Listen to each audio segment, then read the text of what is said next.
guys, what's up? It's Denise Salcedo, and we're back with another episode of Miss Now, the It Girl edition. And this time I am joined by the super lovely, by the way, thank you so much for being here, Tiffany Taylor. I'm so excited to be here. Thank you so much for having me. And I love your Reputation cropped hoodie. You know I'm a huge Swiftie, so I love it. Yes. Okay, so I got to tell you. So at first, I already admired your hosting work, you know, watching you from afar. And then I figured out, I was like, oh my God, she's a Taylor Swift fan. So I started Insta stalking you or like Twitter stalking you, social media stalking you. And I was like, I feel like me and this girl should be good friends. I'm sorry. So I was all excited about Taylor Swift. No, I'm a huge Swiftie. I love Taylor. I've been a fan since, gosh, like 2008, 2009. So, no, I'm a huge Taylor fan. It's funny because I feel like every time I meet a Taylor Swift fan, there is an instant connection.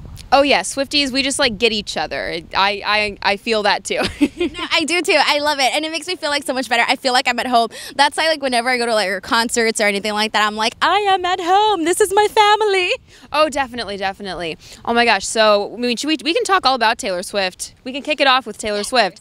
But so at the concert, you went to the Pasadena concerts, right? Did you go to one or both? I did both of them. Oh, I did both too. Both too. And the first night, I ended up going by myself because my friend was super sick and in the hospital and couldn't go last minute. So I was like, you know what though, I can't miss the concert. I have to go. So I went, and the first part of the concert, I was kind of, you know, just by myself and dancing and enjoying it. I was like, I can't miss it. But then, you know, when she comes back on those stages, the B stages, Yeah. all of a sudden I look next to me and a guy I know is there who I met at Jingle Ball, who's also a Swiftie, and all of a sudden we're like screaming, and then I went and hung out with him and his Swiftie friends, and it was like so much fun. Even though I went by myself, it was one of my favorite concerts I've ever been to because I like ended up then making more friends there. The Swiftie bond is so real. That's the moral of the story. Be able to have that like sit down moment and talk to her and stuff like that. Oh, to interview her would be next level. I don't even know what I would ask. I'd have to do so much preparation. I feel like it'd be like word vomit, you know, like I just have so many questions. I know you're a professional, but I kind of feel like, do you feel it'd be too much pressure because you're that big of a fan?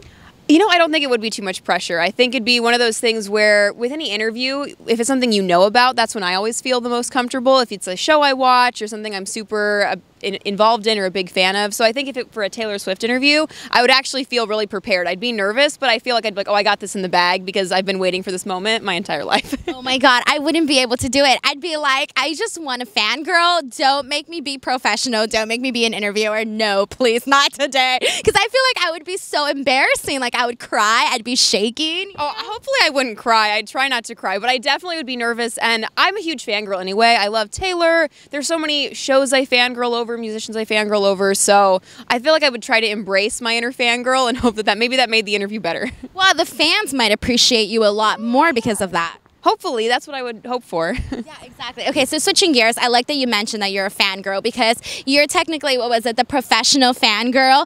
And I feel that you have been able to turn in something that you love into a career. And I just think it's absolutely amazing. So, Tiffany, I want to know, how did you go from being a fan of everything pop culture, whether it's Taylor Swift or any other musician, TV shows, all of that, and turn it into a career? How did you break into the entertainment industry? I know that's such a complicated question, but in a short realm of words, how did that go for you? Well, you totally just nailed my brand and who I am on the head. Really, like I used to be a huge fangirl in high school. I loved the Jonas Brothers, Taylor Swift, Miley Cyrus. I went to tons of concerts. I still love going to tons of concerts. It's my favorite way to spend my time and my money also because tickets can be expensive, but if I could go to, I feel like every concert or a concert every night of the week, I would do it. I love concerts. And so, yeah, I was super involved in high school with like, I was on speech team, I did theater, and then I did the school news. And so, but I was also a huge pop culture fan. And then when I was getting ready to go to college, I'm like, you know, I feel like I could see myself being an entertainment reporter. It kind of would blend all the things I like together. So I went to college at USC for broadcast journalism. And I moved from Omaha, where I'm from, to LA here to go to college to pursue, you know, a career in entertainment. And right away I got super involved in my college TV station. I executive produced and hosted a show called The Scoop on USC Trojan Vision for 3 to 4 years. 3-4 years I worked on the show. And it was so much fun. But that's how I first got experience covering red carpets and interviewing celebrities, doing it for my school TV station. But then while I was in college, I also did a lot of internships. I did 5 internships total, a couple in my hometown, and then 3 out here. And the first one was at this website called Cambio.com, which used to exist and doesn't anymore. It was a pop culture teen entertainment news website owned by AOL.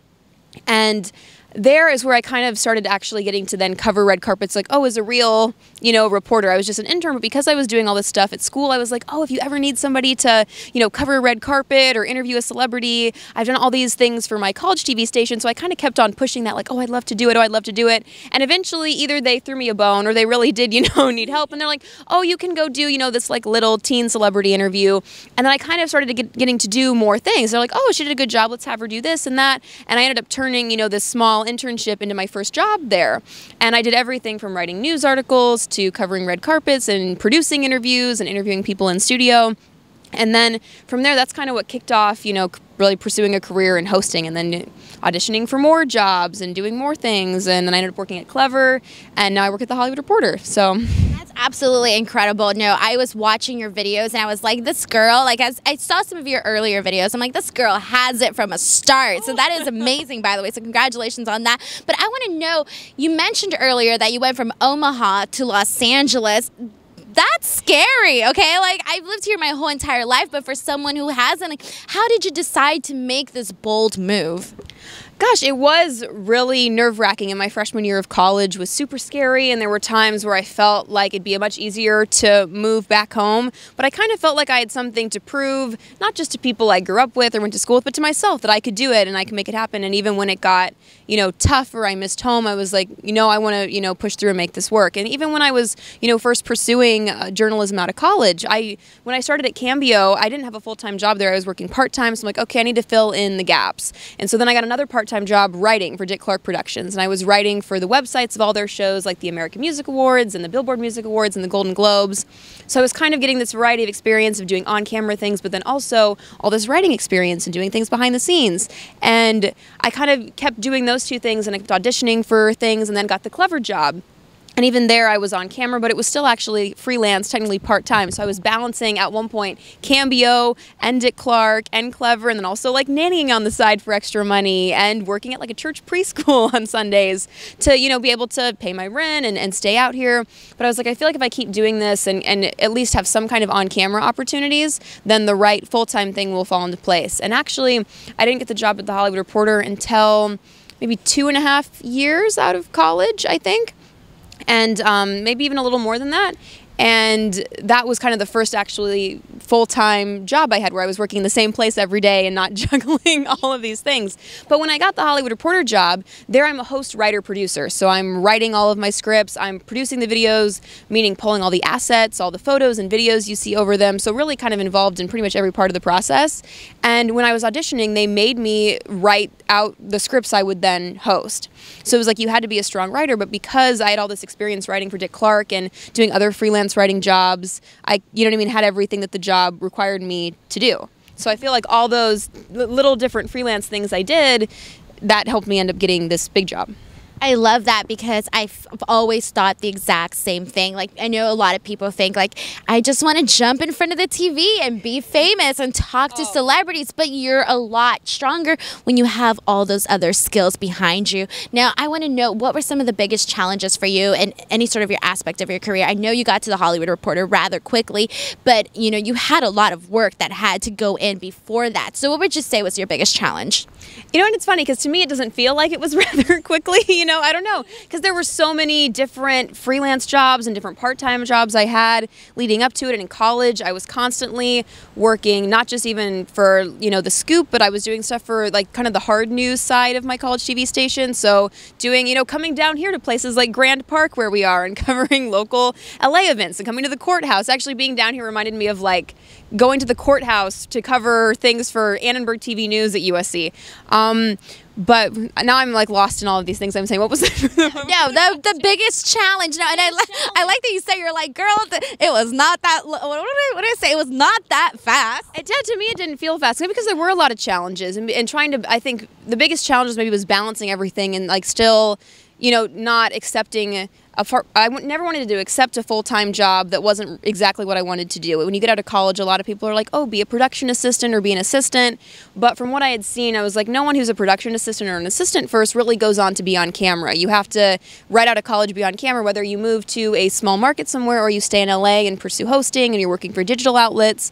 And so that was like maybe the biggest challenge, was just trying to balance all those things and keep pushing forward and persevering even when it was, you know, hard to pay my bills or things like that. Exactly. And I feel like a lot of people don't get that. Like, it's a struggle to like pay your bills and do what you love, you know? And it's expensive to live in LA compared to Nebraska. When I talk to my friends from home about how much their rent is, I'm like, oh my gosh. How much is their rent? Like for a friend of mine was living in a 2-bedroom apartment, and for the entire 2-bedroom apartment, it was $1,000. So they were each paying $500. I was like, oh my gosh, right? I was like, that would change my entire life if I only had to pay $500. You know what? I am sad thinking about that, because I was like, okay, then you're telling me I can have a 1-bedroom apartment for $500. I'll take that. I know, but that's the part about being in LA, is that you can, you know, if you have this dream of working in entertainment, you're working toward it and pursuing it. But then, even while I was, you know, balancing all of those things and struggling, then I eventually got the big job where I didn't have to feel like I was struggling anymore. So Exactly. What would you say was your biggest surprise in coming to LA or living in LA?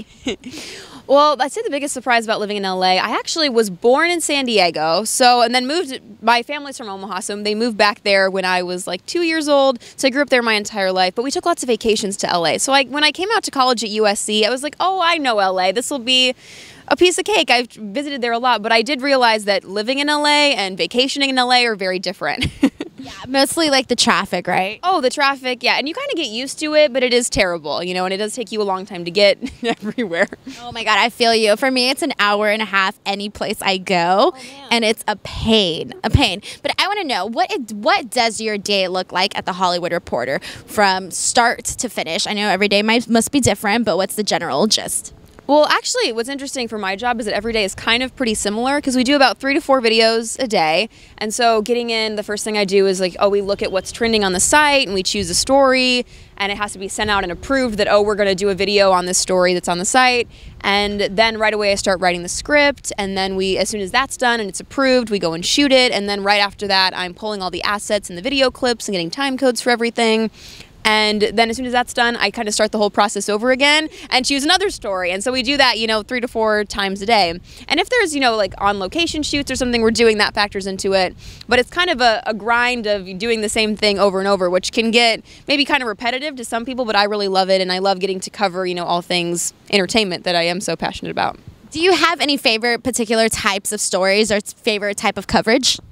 I love any kind of fun story usually, but at the same time, there's been so much news this past year with the Me Too movement and kind of more serious things in Hollywood. So it has been really cool to be on the forefront of that and being at a place like the Hollywood Reporter, that's such a well-respected brand and this kind of iconic Hollywood publication, getting to see so many writers who've worked there forever and are really on the inside of all these stories. That's been really amazing. But at the same time, today I did a story on how who the new Bachelor was, and that was really fun. So I always love anything that I kind of can put my own personality into or make, more me and more fun. Or even, oh my gosh, because I don't get to talk about Taylor that often because we just really cover movies and TV. But I got to talk about her the other day and how she's doing Cats, the musical, rumored, supposedly. I don't know if it's 100% confirmed, but I kind of hope she will be in that musical, because I actually was in that musical in high school. It was the first high school musical I did.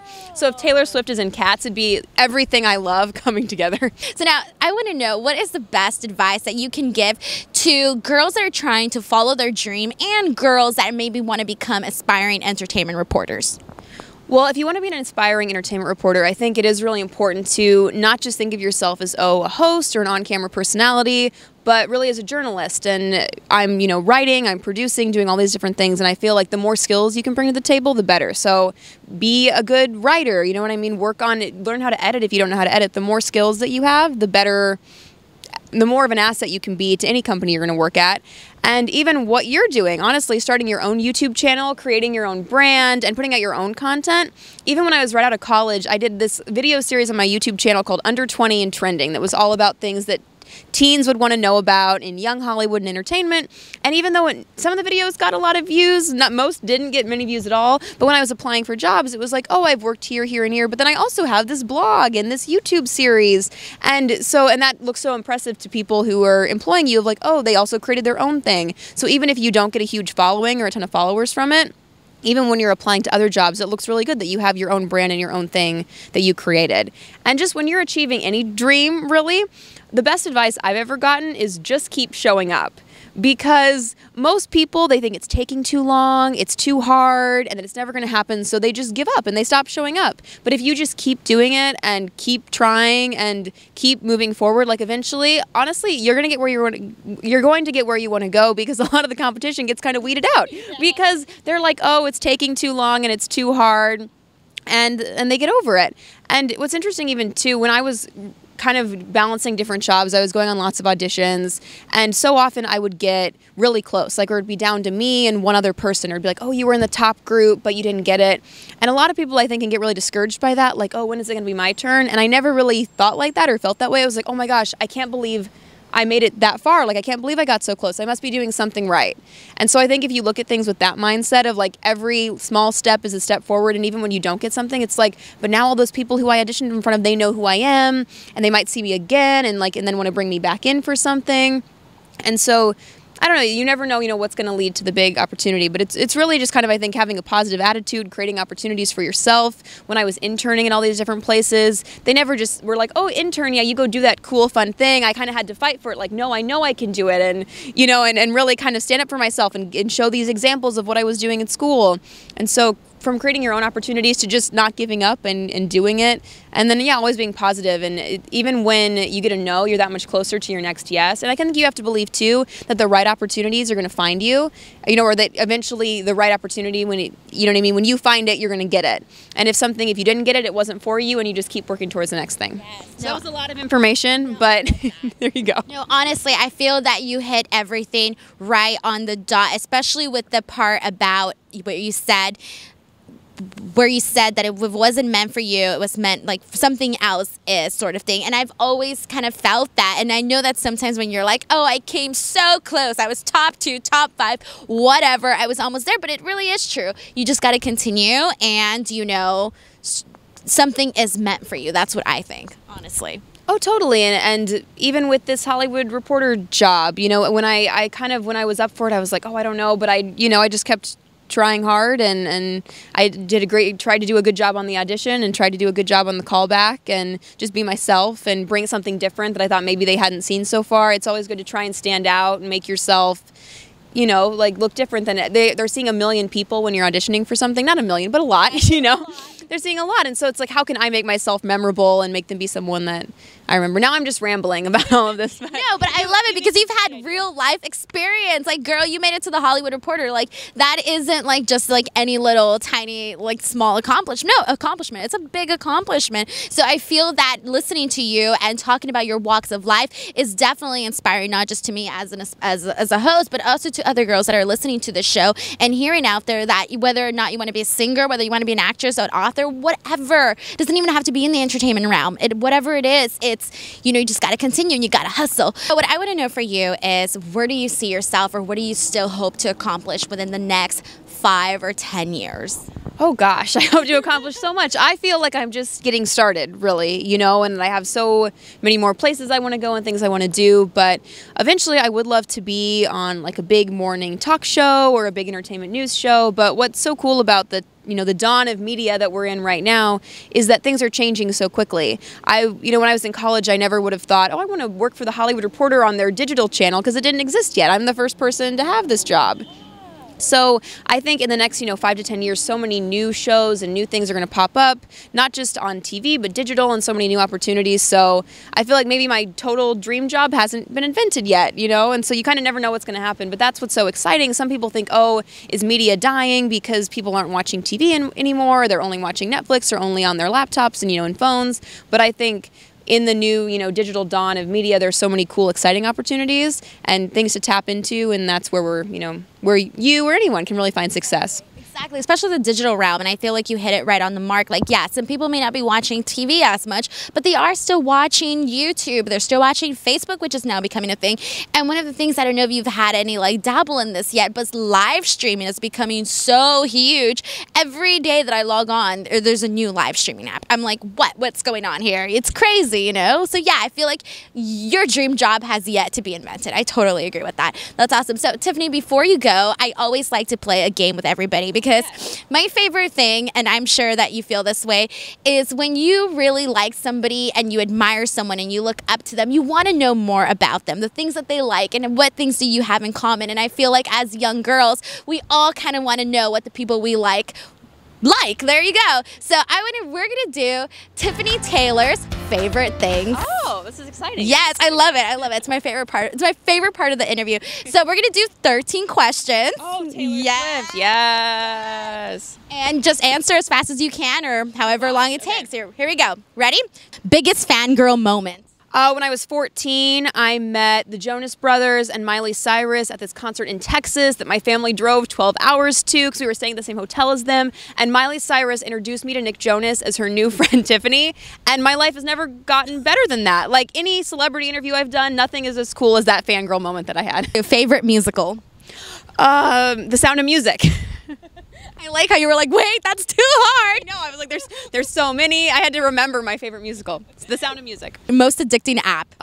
Instagram. Dream interview? Taylor Swift or Miley Cyrus. If you can be in any place in the entire world right now, which place would it be? A tropical island somewhere, like Bali, and one of those, little huts that you always see on the water. Relaxing. That's where I like to be. Ones you always see on Instagram and you're like, how did those people get there? Yeah, so how do they afford that? They're getting sponsored somehow. Yeah, so. Exactly. Favorite junk food? Ice cream. Favorite Swiftie era? Fearless or 1989. A favorite Taylor Swift album? Speak Now. Me too. Oh my gosh, yay! I got chills on my cheek. Favorite Taylor Swift song? Oh, I just answered that. Sparks Fly. Oh, really? Out of all the albums, I thought just off of Speak Now. No, it's my all-time favorite Taylor Swift song. I love Sparks Fly. Drop everything now, meet me in the pouring rain. That lyric, I just love it. You're like that. Let's drop everything now. All right. Most embarrassing thing that you've done as a Swiftie? Last year, my friend and I, we made this video where we were driving around in my car, and it was to Look What You Made Me Do, and we did all these crazy costume and prop changes, and it was like a one-take thing, and I don't know, it was kind of embarrassing that we did this around my neighborhood, like all these times, like rehearsing, and put all this time and energy into finding props and costumes, but it was a lot of fun. Your favorite song off of Reputation? Oh gosh, like I'm like not prepared for these Taylor Swift questions. They're just it's so hard to choose. Getaway Car. Oh, yes. I feel you. Okay, that one's mine too. Okay, see, we're just feeling each other here. Have you ever thought of getting a cat? Not really. No, I'll leave the cats to Taylor. And last question, number 13. Who would be your dream collaboration for Taylor Swift? So if she were to collaborate with any other artist, who would you want it to be? Oh my gosh, I don't know if I've thought about this. I've thought a lot about my dream special guests for the tour. When she brings out special guests this year, I feel like I really wanted her to bring out Cardi B. She hasn't yet. She's brought out a lot of, like aspiring artists or legends. But my dream collaboration for her, I feel like I would really love this. It'd be a huge pop culture moment for her and Katy Perry to come together and make a collab song. It'd be literally the biggest song of the century, and it'd be, I think, a really amazing song. So we'll see if it ever happens, and if we get that, but the Katy Perry Taylor Swift crossover, I'd be here for. All right, so Tiffany, where can people follow you on social media? Well, you can follow me on Twitter and Instagram at _Tiffany Taylor. That's where you can pretty much find everything. And your YouTube video? My YouTube channel is youtube.com/Tiffany Taylor. Awesome. I love it. Well, Tiffany, thank you so much for hanging out with us. I'm so excited, and we'll talk more about Taylor Swift and all the other concerts you like to go to, because I like to go to concerts too. Anyways, guys, make sure to give this video a like, subscribe to the channel for more awesome videos, including the Miss Now It Girl edition. And in the comments below, let me know, are you a huge Taylor Swift fan? And if so, what's your favorite era? What's your favorite album? And would you get a cat? Until next time, I'll see you guys later. Bye!